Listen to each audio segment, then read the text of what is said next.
आदाब, नमस्कार। आप देख रहे हैं INN चैनल। मैं हूं शेख अहमद अली। इस न्यूज बुलेटिन में आइए नजर डालते हैं दिन भर की बड़ी खबरों पर।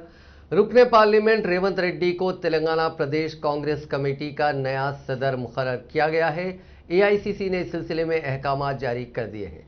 PCC कमेटी में 5 वर्किंग प्रेसिडेंट्स और 10 सीनियर वाइस प्रेसिडेंट्स भी मुकर्रर किए गए हैं। 5 वर्किंग प्रेसिडेंट्स में मोहम्मद अजहरुद्दीन, रुकन असेंबली जग्गा रेड्डी, गीता रेड्डी और महेश गौड़ शामिल हैं। साथ ही अंजन कुमार यादव को भी वर्किंग प्रेसिडेंट बनाया गया है। दामोदर राज नरसिम्हा को इलेक्शन मैनेजमेंट कमेटी का चेयरमैन मुकर्रर किया गया है। मधु याक्षी गौड़ इलेक्शन कैंपेन कमेटी के चेयरमैन होंगे और अजमतुल्ला हुसैनी कन्वीनर होंगे। रेवंत रेड्डी ने अपने सियासी करियर की शुरुआत 2006 में ZPTC रुकून की हैसियत से की थी। 2007 से 2009 तक वो आंध्र प्रदेश कानून साज काउंसिल के रुकन रहे। फिर 2009 में वो आंध्र प्रदेश असेंबली के लिए मुंतखब हुए। 2014 में वो Telugu Desam party legislature party के कायद के तौर पर आगे आए। अक्टूबर 2017 में उन्होंने कांग्रेस पार्टी में शमूलियत अख्तियार की। 2018 में वो पार्टी के वर्किंग प्रेसिडेंट बनाए गए। मई 2019 में लोकसभा इंतखाबात में रेवंत रेड्डी ने मेडचल हलके से कामयाबी हासिल की। उसके बाद असेंबली इंतखाबात में लगातार हार की वजह से उत्तम कुमार रेड्डी ने अपने ओहदे से इस्तीफा दिया। कई महीनों तक ये अटकलें थी कि रेवंत रेड्डी या जीवन रेड्डी या फिर डी श्रीधर बाबू में से किसी को सदर बनाया जा सकता है। आखिरकार AICC ने अपना फैसला सुना दिया और रेवंत रेड्डी को तेलंगाना प्रदेश कांग्रेस कमेटी का नया सदर मुकर्रर कर दिया। अपने अपॉइंटमेंट के फौरी बाद रेवंत रेड्डी ने कांग्रेस के सीनियर लीडर के जाना रेड्डी से उनके मकान पर मुलाकात की। उसके बाद वो साबिक leader of opposition legislative council Mohammed Ali Shabbir के मकान पहुंचे और उनसे मुलाकात की।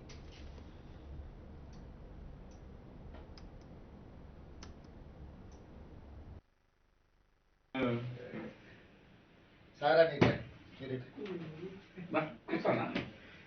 రామని ఎగ్జామ్ అంటే ఆయన తీసుకోవడానికి కూడా ఈజీగా ఉండాలి కదా तेलंगाना हुकूमत ने कोरोना वायरस की वबा को देखते हुए 1 जुलाई से स्कूलों को खोल देने के फैसले पर नजरसानी की है। इस सिलसिले में चीफ मिनिस्टर के चंद्रशेखर राव ने वाजे किया कि 1 जुलाई से स्कूलों में सिर्फ ऑनलाइन तरीक़ेकार पर तुलबा को तालीम दी जाएगी। चीफ मिनिस्टर ने कहा कि मौजूदा हालात में बच्चों को क्लासरूम में तालीम देने की कोई जल्दबाजी नहीं है। उन्होंने वजीर तालीम सबीता इंदिरा रेड्डी को हिदायत दी कि वो 1 जुलाई से स्कूलों में ऑनलाइन तालीम की फरहमी से मुताल्लिक अहकाम जारी करें। उन्होंने 50% टीचर्स की हाजिरी को यकीनी बनाने का मशवरा दिया। वाज़ेह रहे कि तकरीबन 1.5 साल बाद रियासत में स्कूलों की 1 जुलाई से कुशादगी अमल में आने वाली थी। इस सिलसिले में गुज़िश्ता हफ्ते रियासती काबीना ने 1 जुलाई से क्लासरूम में तालीम की इजाज़त देने का फैसला किया था, लेकिन मुल्क की मुख्तलिफ रियासतों में कोरोना के कम मुस्बित केसेस दर्ज होने के बावजूद क्लासरूम में तालीम शुरू करने का फैसला नहीं किया गया। बताया गया कि रियासत में गुज़िश्ता 2 माह तक रात का कर्फ्यू और लॉकडाउन के बाद कोरोना वायरस के मुस्बित केसों में काफ़ी हद तक कमी आई है, जिसके पेश नज़र हुकूमत ने लॉकडाउन को मुकम्मल तौर पर बर्खास्त करते हुए तिजारती सरगर्मियों को इजाज़त दी थी और तमाम तालीमी इदारों को 1 जुलाई से खोल देने की भी इजाज़त दी थी। लेकिन आज चीफ मिनिस्टर चंद्रशेखर राव ने अचानक अपने फैसले पर नजरसानी करते हुए 1 जुलाई से क्लासरूम की तालीम शुरू न करने का फैसला किया और वजीर तालीम सबीता इंदिरा रेड्डी को हिदायत दी कि वो मजीद चंद दिनों तक क्लासरूम की तालीम पर रोक लगा दें और ऑनलाइन क्लासेस के जरिए ही तमाम जमातों के तुलबा को तालीम का इंतजाम करें। हुकूमत ने जूनियर कॉलेजेस के अलावा डिग्री और दीगर पेशा वाराना कॉलेजेस में तुलबा को क्लासरूम में तालीम देने के बजाय ऑनलाइन क्लासेस चलाने का भी फैसला किया है। PRTU-TS के कायदीन ने हफ्ते के रोज चीफ मिनिस्टर के चंद्रशेखर राव से प्रगति भवन में मुलाकात करते हुए एक याददाश्त पेश की और टीचर्स के मसाइल की यकसुई की ख्वाहिश की। टीचर्स के मुतालबात में 9 तश्कीलशुदा अजला की बुनियाद पर कैडर की तकसीम, तरक्कियां और तबादलों के इकदाम शुरू करना शामिल है। उन्होंने चीफ मिनिस्टर से मजीद ख्वाहिश की कि वो कोविड की सूरत हाल के पेश नज़र स्कूलों के दोबारा आगाज़ को आर्जी तौर पर मुलतवी कर दें और 50% टीचर्स की हाजिरी के साथ ऑनलाइन तदरीस जारी रखी जाए। इस मौके पर वजीर तालीम सबीता इंदिरा रेड्डी, अरकान काउंसिल के जनार्दन रेड्डी, के रघोत्तम रेड्डी, PRTU-TS के रियासती सदर P Sripal Reddy, general secretary Kamalakar और दूसरे मौजूद थे। चीफ मिनिस्टर के चंद्रशेखर राव ने आज इजहार तशवीश करते हुए कहा कि देहातों और टाउन्स में तरक्याती प्रोग्राम्स मंसूबे के मुताबिक मुकम्मिल नहीं किए जा रहे हैं। उन्होंने कहा कि पल्ले प्रगति, पटना प्रगति और हरिता हरम के अलावा दूसरे प्रोग्राम्स पर अमलावरी में कोई ताखीर नहीं की जानी चाहिए, जो यकुम 10 जुलाई मुनक्किद होने वाले हैं। चीफ मिनिस्टर ने हफ्ते को प्रगति भवन में जिले कलेक्टर्स, वुजरा और मुख्तलिफ महकमों के अहदेदारों के साथ एक इजलास मुनक्किद करते हुए ये मालूम किया कि तरक्याती काम हुनूस क्यों मुकम्मिल नहीं हुए। उन्होंने कहा कि आबपाशी प्रोजेक्ट्स की वजह से तेलंगाना में धान की रिकॉर्ड पैदावार हो रही है और नए राइस मिल्स के अलावा फूड प्रोसेसिंग यूनिट्स भी कायम किए जा रहे हैं। जिले अहदेदारों को हिदायत दी गई है कि वो नकली बीज, फर्टिलाइजर्स की फरोख्त पर गहरी नजर रखते हुए किसानों के मफादात का तहफ़्फ़ुज़ करें। उन्होंने कहा कि हमें रियासत में मजीद फूड प्रोसेसिंग यूनिट्स की ज़रूरत है। इस किस्म के हर यूनिट के क़याम के लिए 250 एकड़ अराजी की ज़रूरत होती है। चीफ मिनिस्टर ने कहा कि फंड्स और मंसूबे जारी करने के बावजूद अजला के कलेक्टर्स, असिस्टेंट कलेक्टर्स और मुताल्लिका अहदेदार कामों की अंजामदही पर तवज्जो नहीं कर रहे हैं। उन्होंने दही इलाकों में तरक्याती कामों पर नाराज़गी जाहिर की। क़ब्ल अज़ीं ये इजलास 28 जून को मुनक्किद होने वाला था, ताहम चीफ मिनिस्टर की मसरूफियात की वजह से ये इजलास 26 जून को ही मुनक्किद किया गया। इस इजलास में मुख्तलिफ अजला के सीनियर अहदेदारों ने शिरकत की। चीफ मिनिस्टर ने मुताल्लिका अहदेदारों को हिदायत दी कि वो दही इलाकों में मुख्तलिफ सरकारी प्रोग्रामों की अंजामदही पर खुसूसी तवज्जो दें।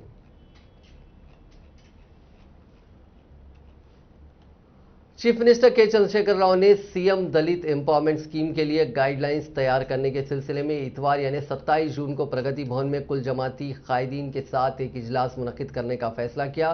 चीफ मिनिस्टर्स ऑफिस की तरफ से हफ्ते को जारी करदा एक प्रेस नोट में बताया गया कि प्रगति भवन में 11 बजे दिन इजलास का आगाज होगा। लंच के इंतजाम भी किए जा रहे हैं और लंच के बाद भी इजलास जारी रहेगा। इजलास में दलितों के अवामी नुमाइंदों बशमूल तमाम दलित अरकान पार्लियामेंट, अरकान असम्बली, अरकान काउंसिल के अलावा तमाम सियासी जमातों बशमूल मजलिस इत्तेहादुल मुस्लिमीन, कांग्रेस, बीजेपी के फ्लोर लीडर्स भी शिरकत करेंगे। चीफ मिनिस्टर ने शख्सी तौर पर सीपीएम और सीपीआई के रियासती सेक्रेटरीज बिलतरतीब सी वेंकट रेड्डी और टी वीरभद्रम को फोन करते हुए ख्वाहिश की कि वो इजलास के लिए अपने सीनियर दलित कायदीन को रवाना करें। चीफ मिनिस्टर ने उन दूसरे दलित कायदीन को भी मदऊ करने का फैसला किया जो दलितों की तरक्की के लिए बेदारी पैदा करते हुए काम कर रहे हैं। इस मौके पर chief secretary Somesh Kumar, chief minister office के अहदेदार और दूसरे आला अहदेदार भी मौजूद रहेंगे। चीफ मिनिस्टर ने कहा कि 9 तश्कीलशुदा रियासत तेलंगाना में हुकूमत तेलंगाना तमाम शोबों में दलितों की बहबूद के लिए काम कर रही है।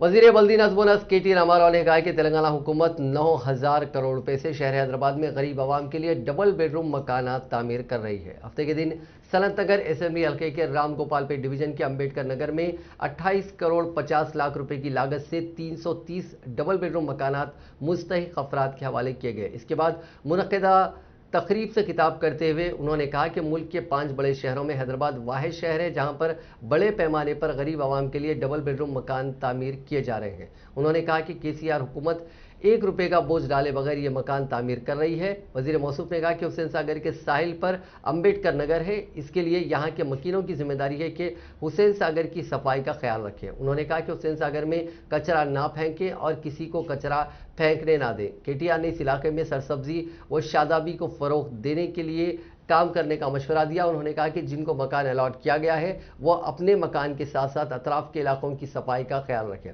वज़ीर मौसूफ ने कहा कि डबल बेडरूम मकानात के ब्लॉक्स में लिफ्ट भी लगाई गई है। इन मकानात के मेंटेनेंस के 26 दुकानों को तामीर किया गया है। इनसे जो किराया हासिल होगा उस रकम का इस्तेमाल होगा। इसके लिए कमेटी तश्कील दी जाएगी। KTR ने कहा कि इन डबल बेडरूम मकानात को मॉडल कॉलोनी के तौर पर तरक्की दें। KTR ने लॉटरी के जरिए मुकम्मल शफाफ अंदाज में मकानात अलॉट किए जाने का ऐलान किया।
శ్రీనివాస్ యాదవ్ గారు చాలా విషయాలు చెప్పినారు.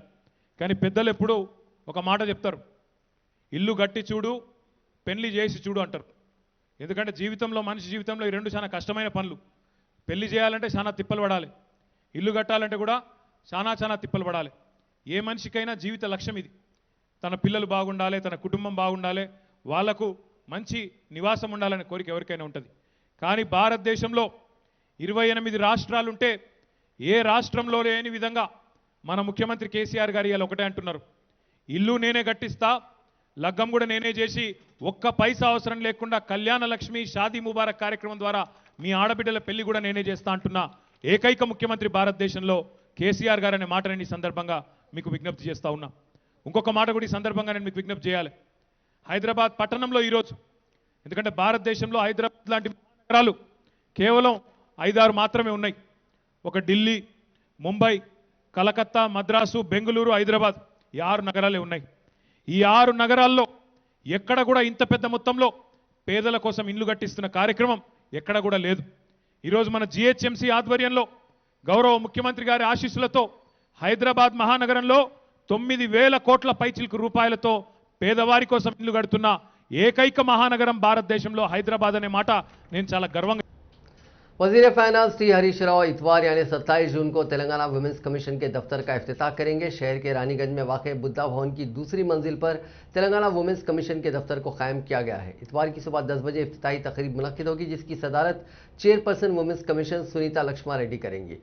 इफ्तिताही तकरीब में वजीर बहबूद बराए ख़वातीन व अतफाल सत्यवती राठौड़, TRS के अरकान पार्लियामेंट, अरकान असम्बली, अरकान काउंसिल और मुख्तलिफ कॉरपोरेशन के सदूर व मुतमदीन शिरकत करेंगे।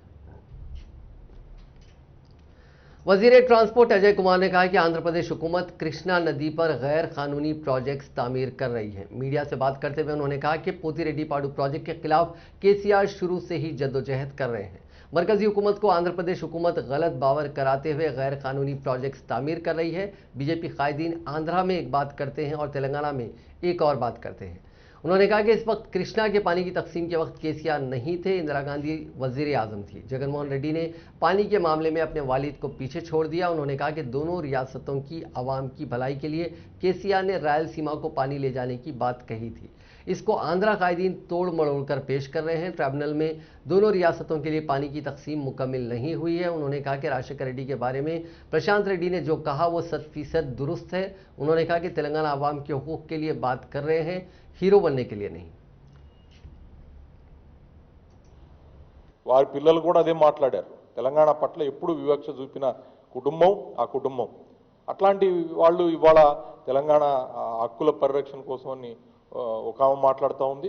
అవతలుండి మరి ఆ తెలంగాణ రాష్ట్రం యొక్క హక్కుల్ని భంగం కలిగిస్తూ మన ప్రజల నోట్లో మట్టి కొట్టేదానికి మరి రాయలసీమ లిఫ్ట్ ఇరిగేషన్ ప్రాజెక్టును తీసుకుంటున్న జగన్మోహన్ రెడ్డి తప్పకుండా తెలంగాణ రాష్ట్రం పట్ల ఆయన అనుసరిస్తున్న వైఖరిని మేము ఎండగడతాం. తప్పకుండా మేము దాన్ని అడ్డుకొని తీరుతాం.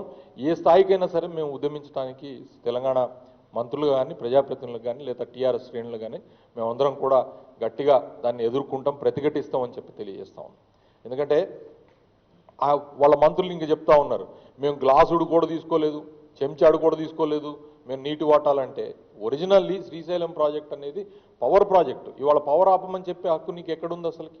Srisailam project was not a irrigation project, అది పవర్ ప్రాజెక్ట్. పవర్ ఉత్పత్తి చేసి తద్వారా అక్కడి నుంచి ఉత్పత్తి చేసిన వాటర్ని నాగార్జున సాగర్ పంపడం ద్వారా నాగార్జున సాగర్ కింద ఉన్న ఆయకట్టుకి నీళ్ళు ఇచ్చే కార్యక్రమం. దాన్ని వదిలిపెట్టి దాని ద్వారా బేసిన్లో వాటర్ లేని ప్రాంతాలకి తెలంగాణ ఆంధ్రలో ఉన్న రాయలసీమ, ఆంధ్రప్రదేశ్లో ఉన్న రాయలసీమ ప్రాంతాల్లో ఏ బేసిన్లో అయితే కృష్ణా వాటర్ లేదో ఆ బేసిన్ కూడా ఇక్కడ నుంచి నీటిని తరలించి తీసుకొని పోయి ఇవాళ తద్వారా ఇంకా ఎక్కువ తెలంగాణ రాష్ట్రానికి నష్టం చేయాలని చూస్తూ ఉన్నప్పుడు డెఫినెట్గా మేమందరం కూడా దాన్ని ప్రతిఘటిస్తాం. కేసీఆర్ గారు ఈ విషయంలో ఎట్టి పరిస్థితుల్లో కూడా మరి ఉపేక్షించేది లేదు. మేము భూమి ఆకాశాలను ఏకం చేస్తాం. కేంద్రంలో ఉన్న बीजेपी पार्टी ఇక్కడ సన్నాయి నొక్కులు నొక్కుతా ఉంది.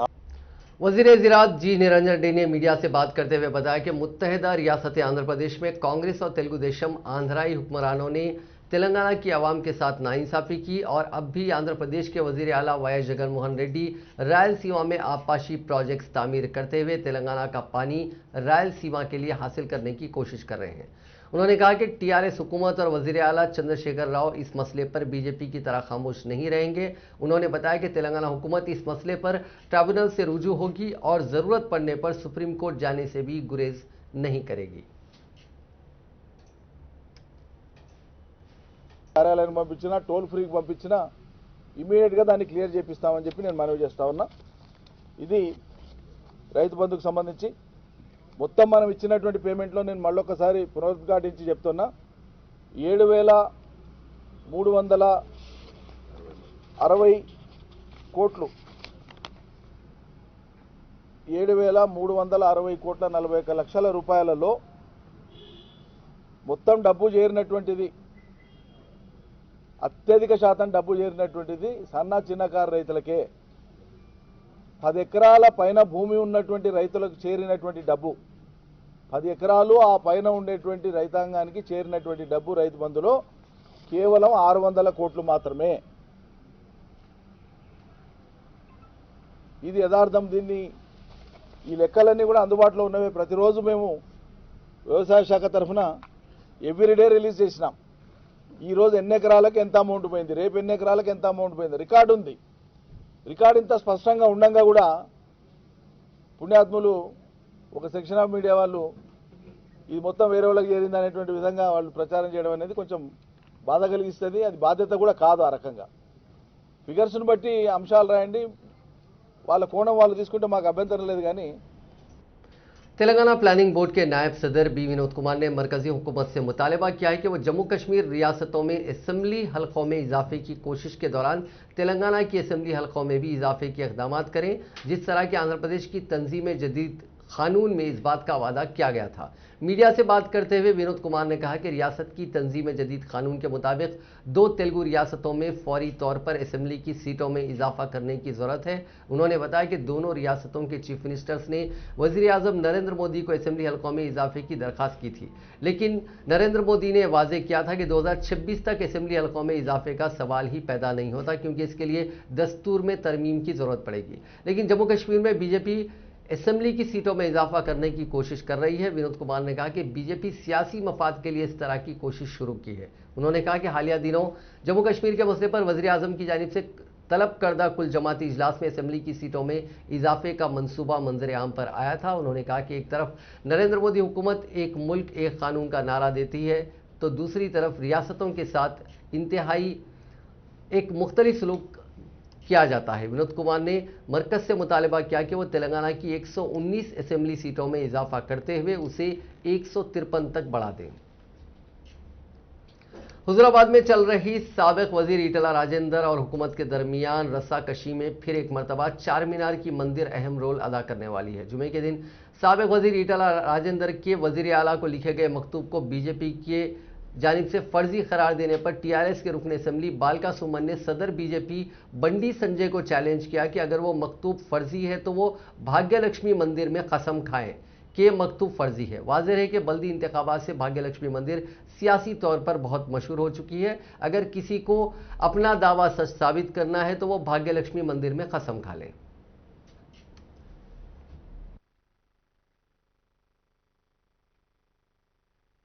ఈ వేదిక నుంచి బండి సంజయ్కి సవాల్ చేస్తా ఉన్నా.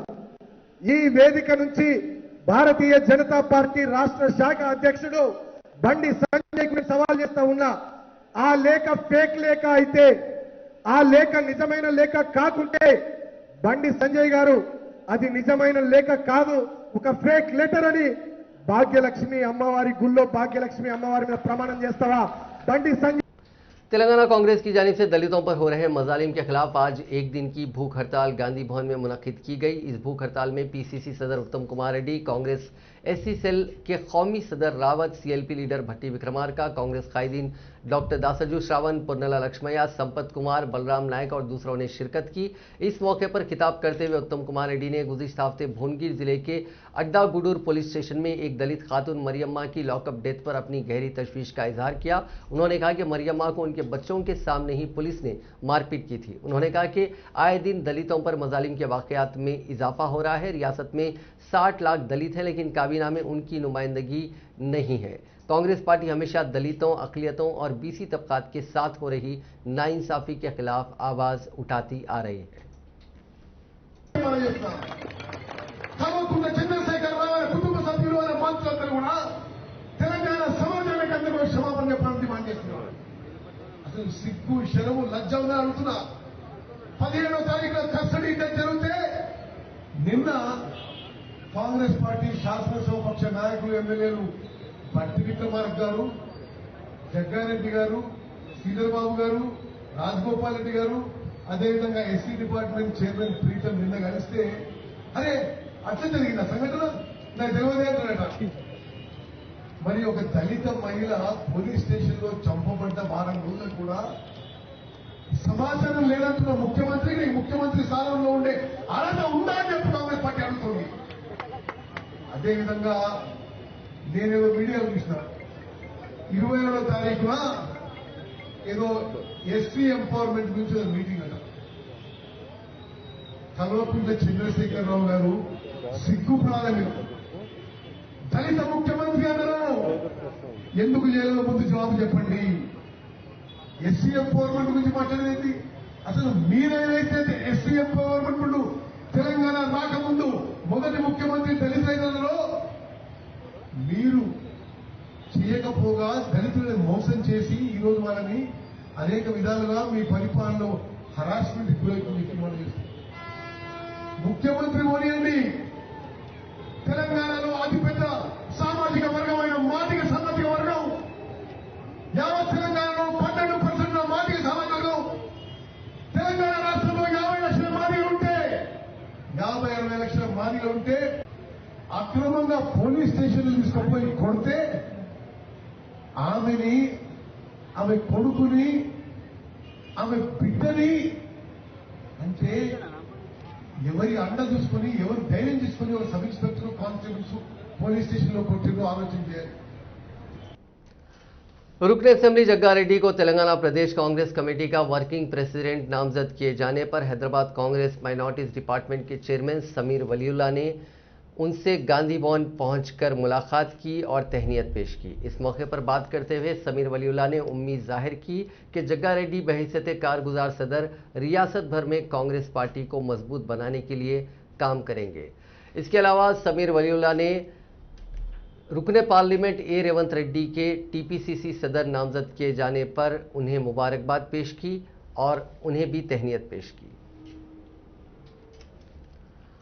तेलंगाना कांग्रेस पार्टी के फ्लोर लीडर भट्टी विक्रमार्का ने कहा कि कुल जमाती इजलास में शिरकत करने से इनकार पर वज़ीर आला चंद्रशेखर राव ने मुलाकात के लिए वक्त दिया है। मीडिया से गैर रस्मी तौर पर बात करते हुए उन्होंने कहा कि गवर्नर से मुलाकात के बाद सीएम का फोन आया था जिसमें दलित एम्पावरमेंट इजलास की दावत दी गई। इनकार करने पर वज़ीर आला ने मुलाकात का वक्त दिया। मुलाकात के वक्त दलितों पर हो रहे हमलों के खिलाफ सख्त कार्रवाई करने का मुतालबा किया गया। उन्होंने बीजेपी के बयान पर कांग्रेस टीआरएस की बी टीम इस पर तबसरा करते हुए कहा कि बीजेपी कायदीन को शर्म आनी चाहिए। दलितों पर जुल्म के खिलाफ एक दलित रुकने असेंबली खामोश नहीं बैठ सकता। दलितों के लिए हम कहीं तक भी जा सकते हैं और किसी से भी मुलाकात कर सकते हैं। उन्होंने रघुनंदन राव को निशाना बनाते हुए कहा कि हम तुम्हारी तरह खुफिया तौर पर नुमाइंदगी नहीं करते। बीजेपी रियासती एससी मोर्चा के सदर कोपुला बादशाह ने आलेर में दलित खातून की पुलिस तहवील में हलाकत पर अफसोस का इजहार करते हुए कहा कि रियासत में पुलिस का निज़ाम काबिल मजम्मत है। उन्होंने आज मीडिया से बात करते हुए कहा कि मरियम्मा नामी खातून और उसके बेटे को सरखे के इल्ज़ाम में कई रोज से पुलिस ने हरासा किया और भुवनगिर के अड्डा गुडूर पुलिस स्टेशन मुंतकिल किया। पुलिस स्टेशन में उनके साथ बुरी तरह मारपीट की गई जिसकी वजह से खातून की मौत वाक़ हो गई, जबकि बेटे का दवाखाने में इलाज जारी है। पुलिस का इस तरह का बर्ताव पुलिस जुल्म की पोल खोल रहा है। उन्होंने मरियम्मा की हलाकत के जिम्मेदार ओहदेदारों के खिलाफ कार्रवाई का मुतालबा किया।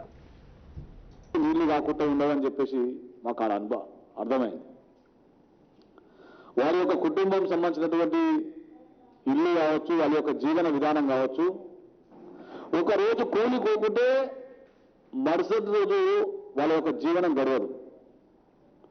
అటువంటి పరిస్థితి మరియమ్మ వారి యొక్క కుటుంబానికి. కాబట్టి వారు చేసినటువంటి పోలీసు వాళ్ళు చేసినటువంటి వ్యవహారికము, ప్రభుత్వం చేపించినటువంటి వ్యవహారికం ఏదైతుందో చాలా దురదృష్టకరం, బాధాకరం.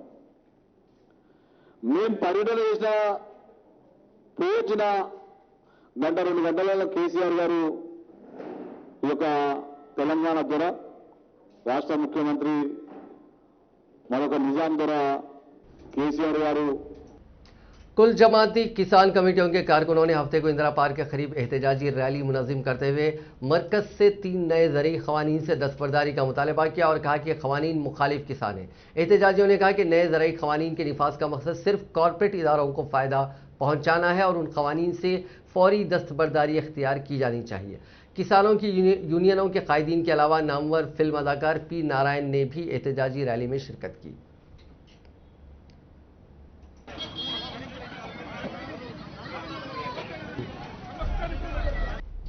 रियासत में गुज़िश्ता 24 घंटों के दौरान कोरोना वायरस के 1028 नए केसेस दर्ज हुए हैं और 9 अमवात हुई हैं, जिसके बाद रियासत भर में अब तक कोरोना से मुतासर होने वालों की तादाद 6,19,865 हो गई है और अमवात 3,627 तक पहुंच गई है। गुज़िश्ता चंद दिनों से हैदराबाद के अलावा रियासत में बाकी 32 अजला में कोरोना के केसेस में दिन ब दिन कमी देखी जा रही है। चीफ सेक्रेटरी सोमेश कुमार ने रियासत के शोबे मेडिकल एंड हेल्थ के ज़रिए एहतमाम रियासत में 1 करोड़ अफराद के वैक्सीनेशन की तकमील के मौके पर शोबे सेहत के अमले, मुलाजिमीन, फील्ड स्टाफ और आशा वर्कर्स को केक काटकर मुबारकबाद पेश की। दरिया असलाम वैक्सीन पर आवाम में आगाही पैदा करने के लिए तैयार किया गया गीत को जारी किया। इस मौके पर सीएस ने लोगों को मास्क पहनने की अपील की। सीएस ने कहा कि 1 करोड़ टीके लगाने का अमल तारीखी है। वज़ीर आला चंद्रशेखर राव की हिदायत के मुताबिक ही मनसूबाबंदी के तहत पहले फ्रंटलाइन वॉरियर से शुरुआत करते हुए सुपर स्प्रेडर्स की निशानदही करते हुए उन्हें वैक्सीन देने से मौसर अंदाज में कोरोना पर काबू पाने में काफ़ी मदद मिली है। जिले भद्रादरी कुत्तागुड़ा में एक मुआइज जोड़े ने पुलिस के रूबरू खुद सुपुर्दगी अख्तियार कर ली। सुपरिंटेंडेंट पुलिस सुनील दत्त ने अखबारी नुमाइंदों को बताया कि सीपीआई माओइस्ट की रियासती कमेटी के एक रुकन और उसकी बीवी ने कोविड-19 के खौफ की वजह से सरेंडर कर दिया है। सुपरिंटेंडेंट पुलिस ने बताया कि माओइस्ट पार्टी में कोरोना वायरस की वबा फैल रही है और पार्टी के सीनियर कायदीन की हरासानी में भी इजाफा हो गया है। एरिया कमेटी के रुकन सुरेंद्र और उसकी बीवी सोनी ने कुत्तागुड़म पुलिस के रूबरू आज अपने आप को सरेंडर कर दिया। Doctor B R Ambedkar open university degree CBCS old batch BEd special entrance test और दीगर इम्तिहान जो कबल अज़ीं 21 मार्च था 29 अप्रैल मुनक़िद होने वाले थे, अब 6 जुलाई था 1 अगस्त 2021 मुनक़िद किए जाएंगे। मज़ीद तफसीलात यूनिवर्सिटी की वेबसाइट से उम्मीदवार देख सकते हैं। ऑनलाइन गेम खेलने के दौरान मां की जानिब से सेलफोन छीन लेने पर मायूस कमसिन लड़के ने फांसी लेकर खुदकशी कर ली। यह अफसोसनाक वाकया हैदराबाद के कुकटपल्ली में पेश आया। बताया जाता है कि कुकटपल्ली में मुकीम एक खानदान के 12 साल लड़के को उसके वालिदैन ने ऑनलाइन क्लासेस के लिए फ़ोन दिलवाया था। ताहम लड़का क्लासेस सुनने बगैर फ़ोन पर गेम खेलने का आदी हो गया था, जिस पर कई मरतबा उसके वालिदैन ने उसे गेम खेलने से रोक दिया। आज लड़का दोबारा फ़ोन पर गेम खेल रहा था तो उसकी मां ने फ़ोन को खेल के बीच में छीन लिया, जिस पर लड़के ने मायूसी के आलम में मकान में फ़ैन से लटक कर फांसी ले ली। पुलिस ने मुकदमा दर्ज कर लिया और बाकी की तहकीकात कर रही है।